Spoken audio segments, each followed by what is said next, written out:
instead of being the drummer for the jazz combo, my senior year, I waited all the way to my senior year, finally became the drummer for the #1 jazz combo there.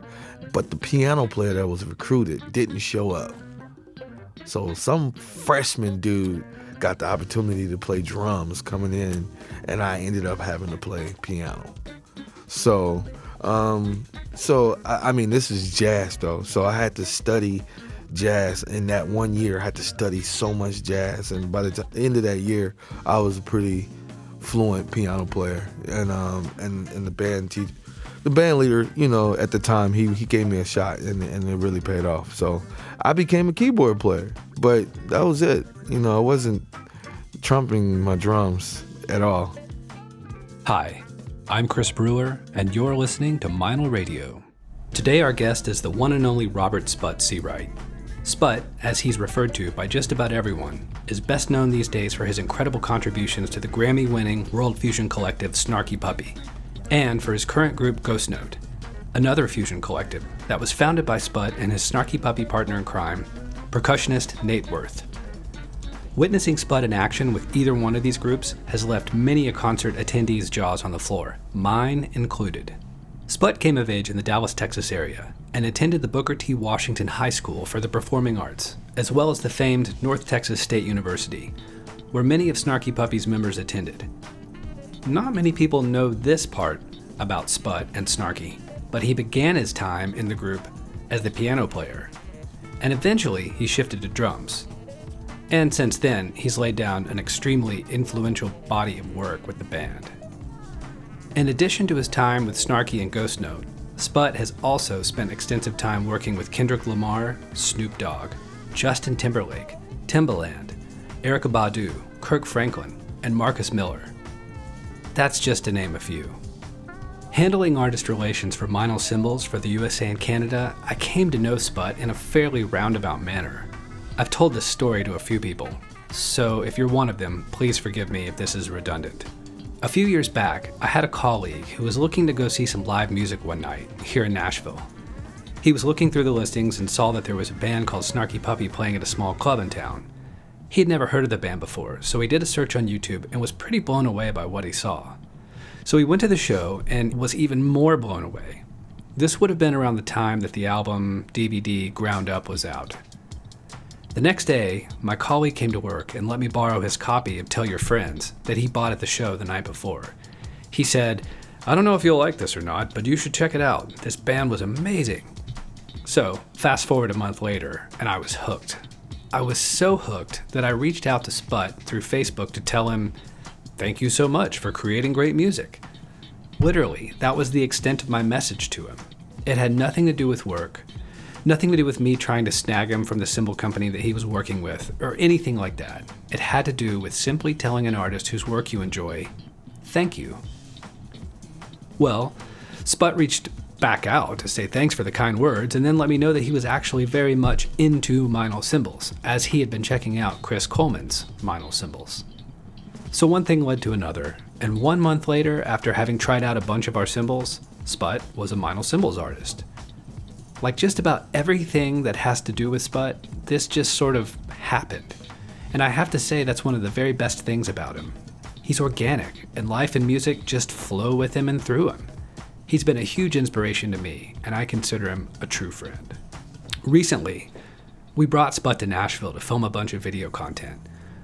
We made some time to do a quick interview for the Meinl Radio podcast. We touched on a variety of topics, and as usual, Sput laid down the truth. I hope you enjoy the conversation as much as I did. I would like to welcome our good friend and Meinl cymbal artist, Robert Sput Searight, to the Meinl Radio podcast. Thank you so much for being here, Sput. Thank you for having me. I'm so happy to be here. Man, we're going to jump right into it and get to some questions. A lot of these are questions that I had myself, but I figured there's a lot of fans you have out there that would like to know some of these things. So, what do y'all want to know? Okay. So it would seem that you chose to step out of the Snarky Puppy circle at a time when the band was really exploding as far as mainstream acceptance is concerned. Can you elaborate on how and why you came to that decision? And do you see a day when you might go back to a touring situation with the band? Well, first of all, I have a a label called RSVP Records that started a couple years ago now, and which birthed the first debut record for my other band with Nate Worth, also a percussionist in Snarky Puppy. The band is called Ghost Note. So we did a record, but then we started getting asked to go out on the road and kind of started doing that a year and a half ago, and started growing legs. So wanted to put more eggs in that basket and kind of like just kind of see how far we can go with it, and it's been going really good. And it really started out as a decision just to actively not be a touring roster, because we had 4 drummers with Snarky, at that point. And but I still did the record. I did Coach Vulture, and I still plan to do the records, obviously. But it's just been cool to kind of like sink your teeth in something that that you started from the ground up. Yeah. Well, was it tough when you left Snarky? I mean, you guys, as far as the touring situation went, because you jumped right into touring with Ghost Note, pretty much. And we talked about this previously, but I think everybody'd like to know, because you had a pretty cool way of explaining it. So you left Snarky just as you were getting out of the van and maybe into a little bit more of a comfy touring situation where you didn't have everyone's feet in your face. Yeah. And then you jumped right back into having people's feet in your face with Ghost Note. Was that hard to accept at all? Actually, no. Well, because when I came to Snarky, I came from the pop world. I came from 5-star hotels and touring buses and I had the red carpet treatment, and so I was a bit of a diva then. So I didn't really like get to really appreciate the grind as much as I probably do now. And now that I'm, the older guy in the band, and really being more like not just a band leader, but more like a mentor.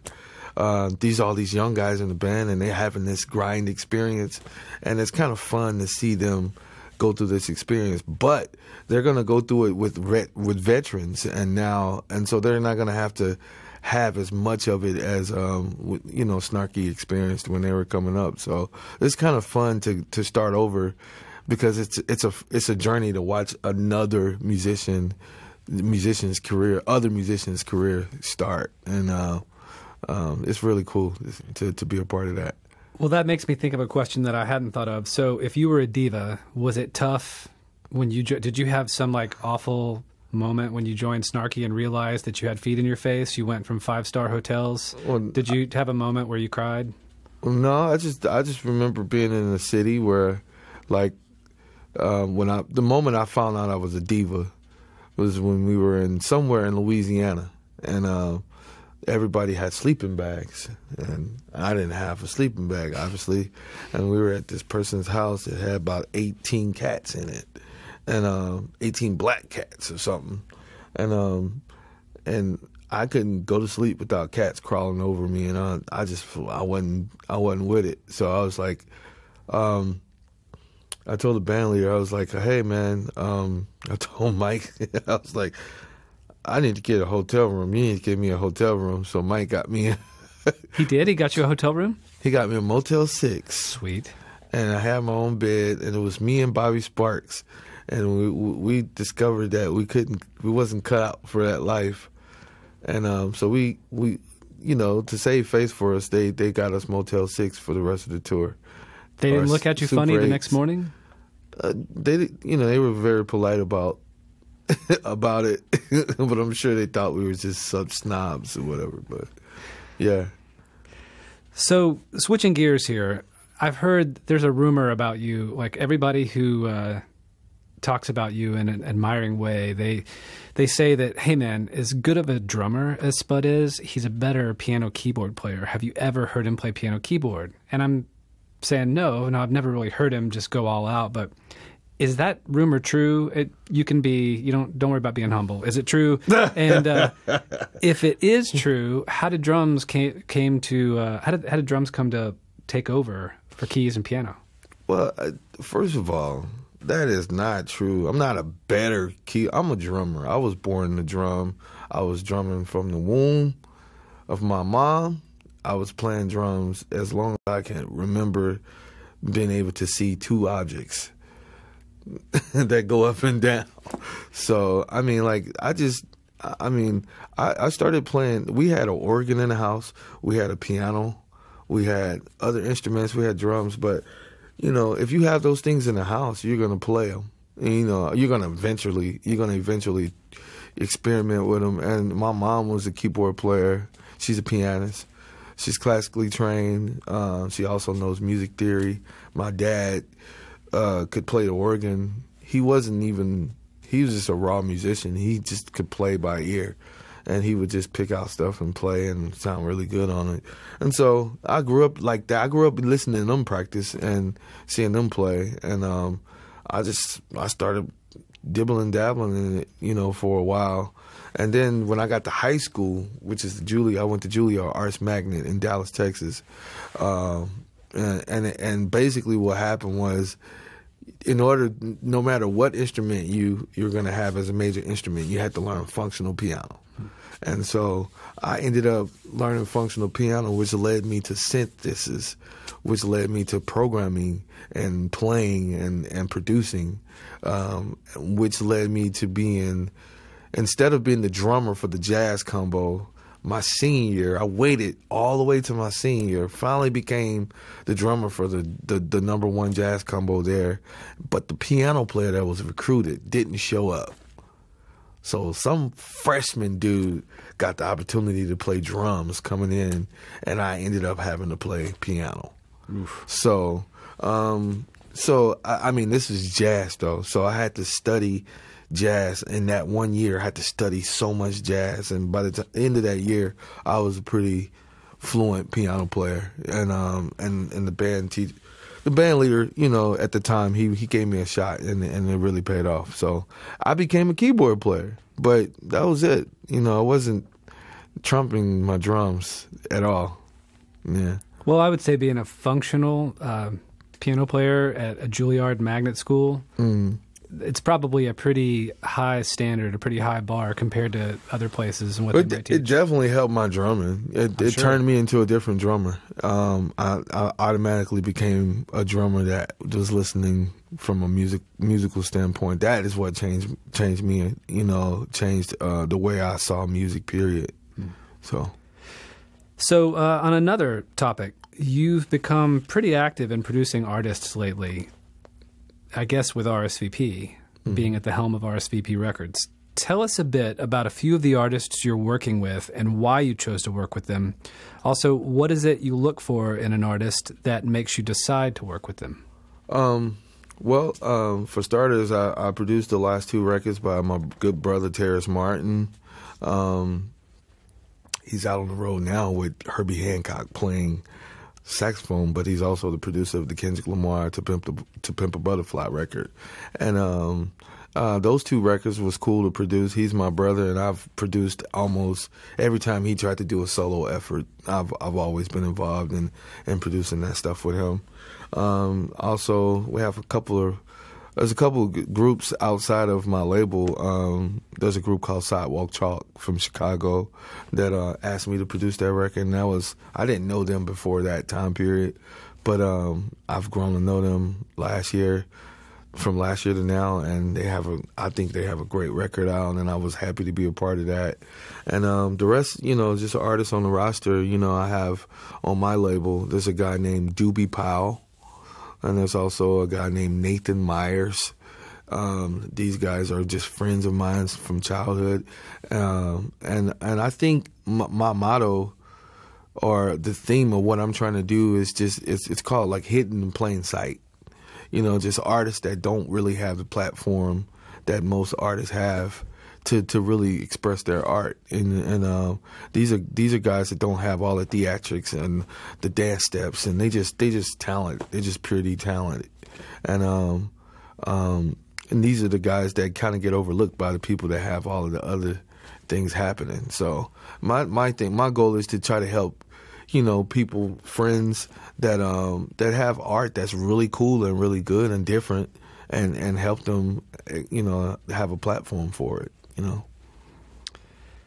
So I'm wondering about Dallas. You're from Dallas, Texas, but I've been wondering what's up with the massive amount of musical talent that's been coming out of that area in the last, I don't know, 5 years, 6, 7, 8. 9, 10, 11, 12, right, 13, right. 14, 15, 16. It goes and goes, but recently, I guess, and it's probably with the Snarky thing coming out of there that's really brought a high profile to it, it seems, at least for me. Yeah. So what happened there that created this breeding ground for such a bunch of creative musicians?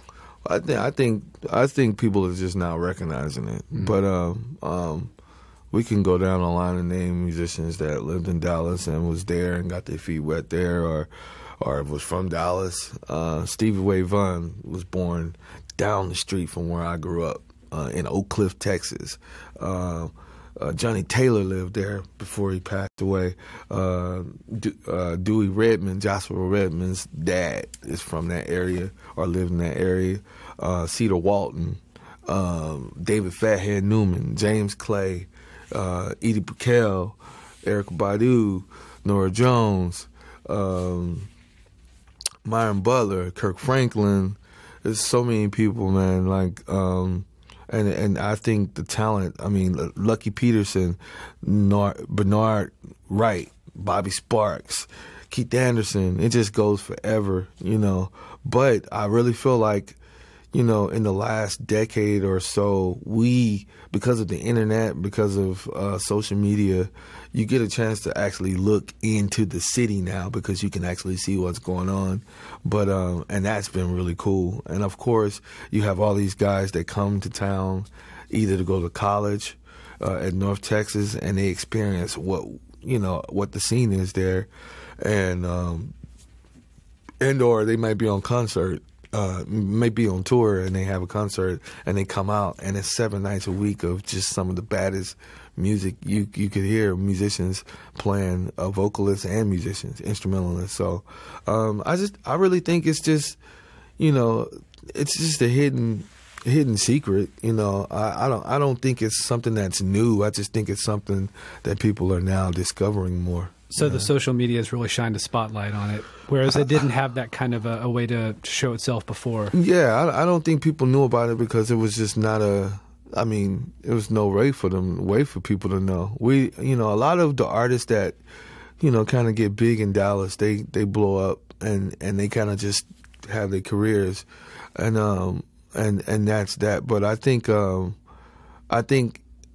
that might be the reason why, because a lot of people are busy having their careers, and a lot of the shine, they might move away from Dallas, they might move to New York, LA, and then kind of, you know, takes the spotlight off of where they're from a little bit. So when you look at up and coming drummers these days, who or what gives you hope? And conversely, and we won't ask who, but what gives you reason to be concerned? Well, I'm inspired by drummers that are there are a few drummers out there that really inspire me, and there's young guys and there are older guys, obviously, but you know, obviously you have the greats and the legends that are around. They still inspire me.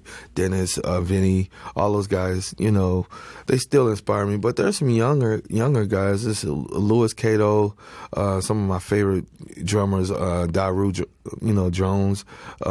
These guys are setting the tone for their own legacies and stuff like that, and I'm really grateful for that.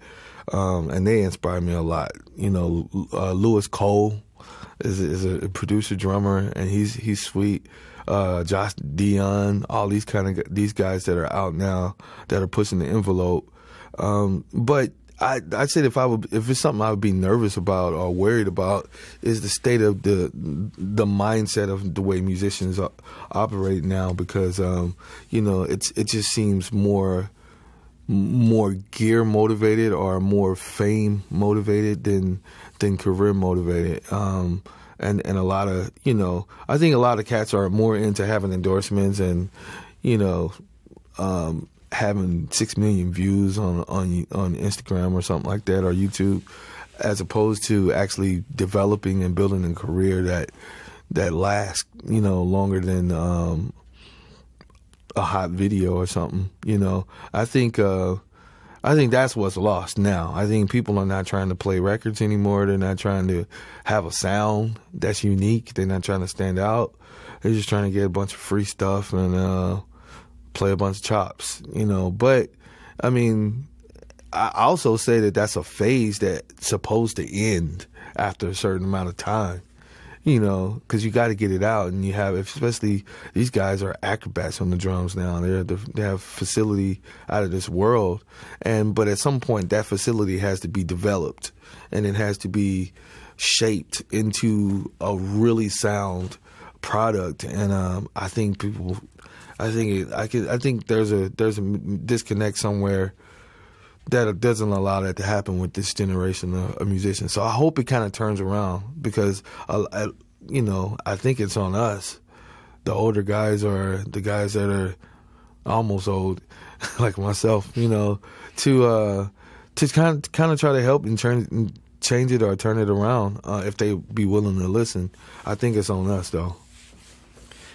So many people point to you and your work and hold you and it as a standard that they would like to someday achieve. If you could name an artist that is your beacon of light, an artist that you can point to and say, that's the goal, that's what I would like to achieve as far as my ability to create and express myself, who would that be? Well, it wouldn't be a drummer.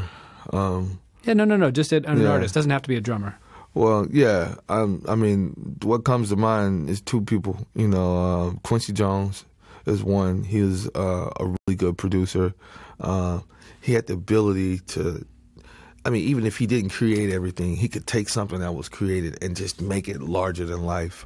And then Prince, because Prince just, I mean, he just kept reinventing himself forever. It's just always, you could never predict him. And you know, everything that he did, you can take, you can take notice. I'll take notes from it, and I really,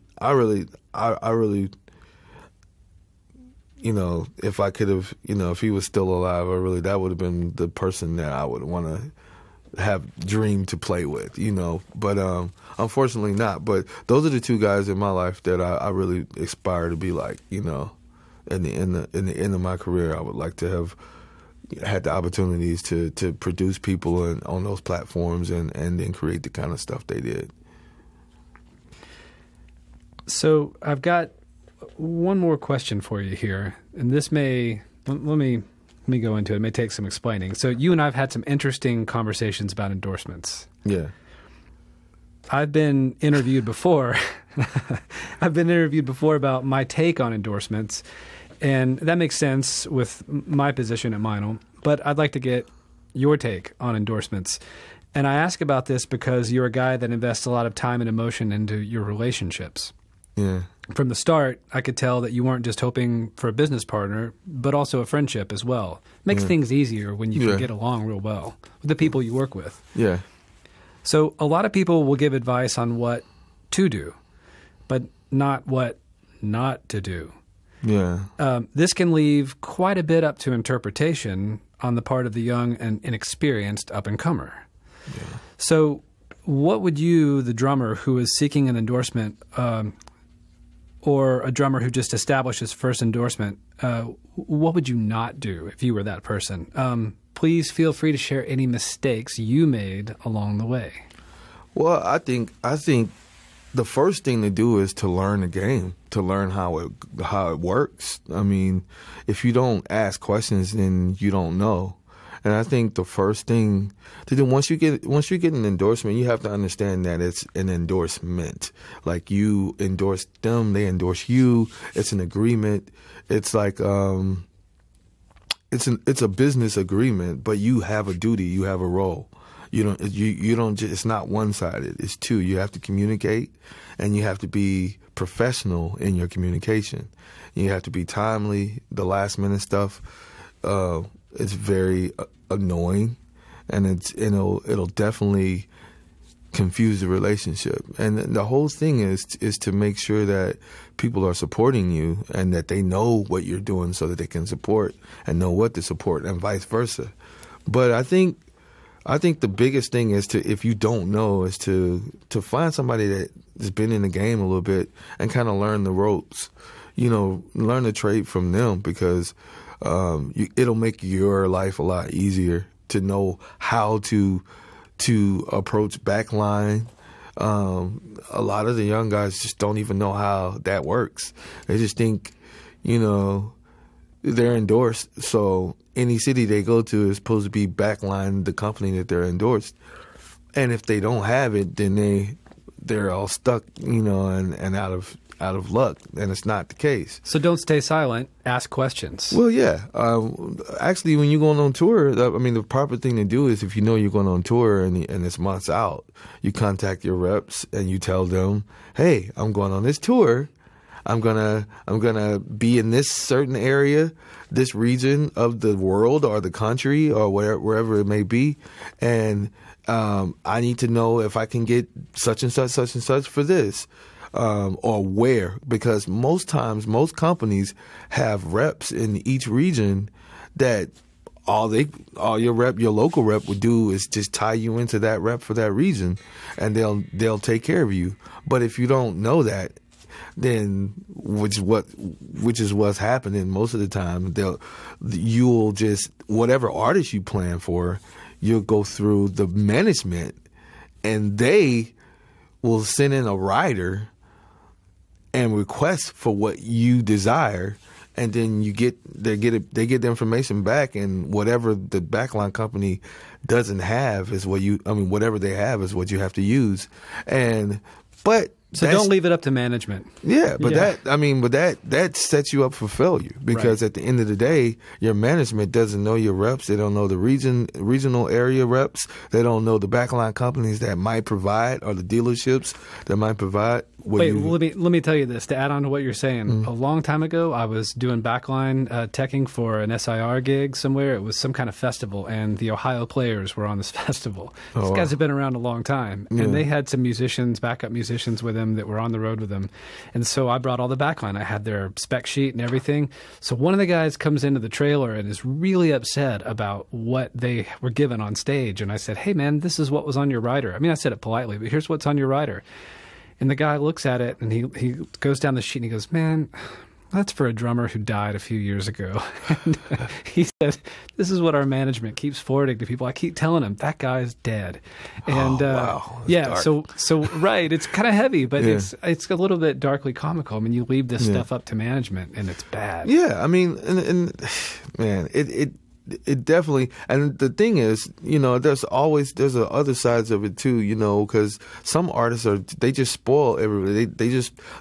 Some artists will just pay for everything. So if they'll pay for everything, then you have an artist that's been doing that for 10 years, and you never learn the right way, because you've been used to this for 10 years, and now you've been in the game, and you've been doing it for so long, and it's a learned behavior, that you have to actually correct after you leave that artist and get to, but those are the things that honestly, those are the things that you have to learn. You have to take the time to learn the craft and learn how it works yourself. You can't always get that kind of information from reps who have to deal with thousands of people. Those are things that you have to learn from other artists.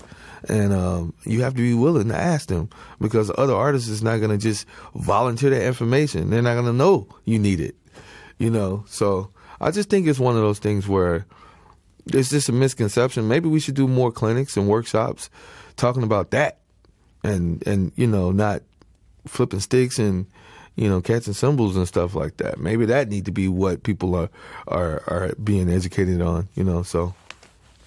Yeah, and I could see that being a helpful thing. Maybe I came at the question kind of backwards, saying, what would you tell people not to do? That might be a negative approach to it, because we could sit and dig up dirt on bad stuff all the time.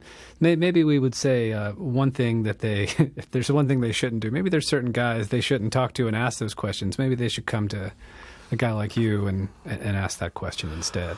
Well, yeah, find a positive person to look up to and ask. Yeah, If you get a crazy answer, I think most people are smart enough to know that it wouldn't work for them, So, but It's just, man, you know what? It's everybody has come. People that have come before you, they're there for a reason. When I talk to Dennis Chambers, I talk to him for an hour, for at least an hour sometimes on the phone, and he'll tell you.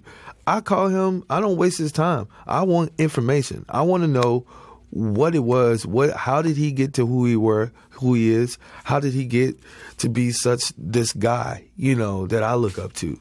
I want to know the stories. I want to know the backstories, and he educates me every time we talk on the phone. I don't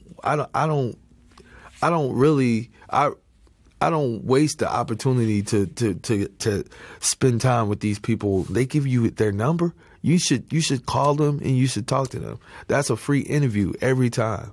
And that's the way to learn. I think people don't utilize. They take that for granted. Oh, I got this person's number in my phone, but you never use it. It's there for a reason. You don't use it to get on their nerves, but you use it because these guys can help you. And I've been helped by so many people. Billy Hart. I've been helped by so many great guys. That I really I'm grateful. To be able to. Will Kennedy. All of these guys that I look up to now are in my Rolodex in my phone. And if I have any questions about something that I'm going through in my career, I just go to those guys because I'm sure they've been through it.